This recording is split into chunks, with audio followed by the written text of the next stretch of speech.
Hey everyone, it's Raj from 3CB Performance. Today's topic is on the left ankle injury that Harry Kane suffered during the closing moments of Tottenham's 1-0 loss to Man United on 13th. The play happened during a 50-50 challenge with Phil Jones on the edge of the box. Now, Kane was able to play on, but he limped off the field after the match ended.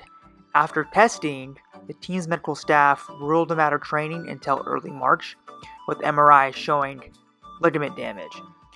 Based on the timetable for return, which has been listed as about 6+ weeks, and the mechanism of injury, with the ankle turning inwards, this is most likely a grade 2 inversion tear, specifically of the anterior talofibular ligament, or ATFL, with possible involvement of the calcaneofibular ligament as well. These are ligaments that stabilize the ankle joint against that inward or inversion movement. But when the joint is pushed past its normal range of motion, these ligament fibers are stretched and can tear. A grade 2 tear is an incomplete tear of the ligament and involves mild to moderate ankle joint instability.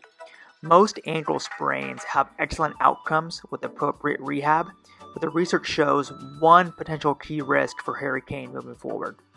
30% of people develop what's known as chronic ankle instability, which can present as recurrent ankle sprains, giving way of the ankle without a new sprain, a feeling or sensation of instability, or recurrent ankle pain and swelling after 6 months.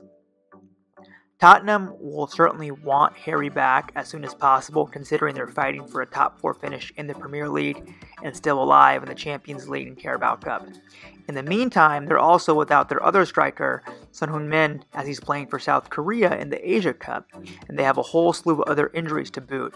However, this is not an injury you want to rush. The ligaments need time to heal, and the rehab plus training to game progression needs to be done methodically. Ankle ligaments ain't nothing to mess around with. That does it for this video. You can always find me on Instagram or social media at 3CB Performance. 3CB out.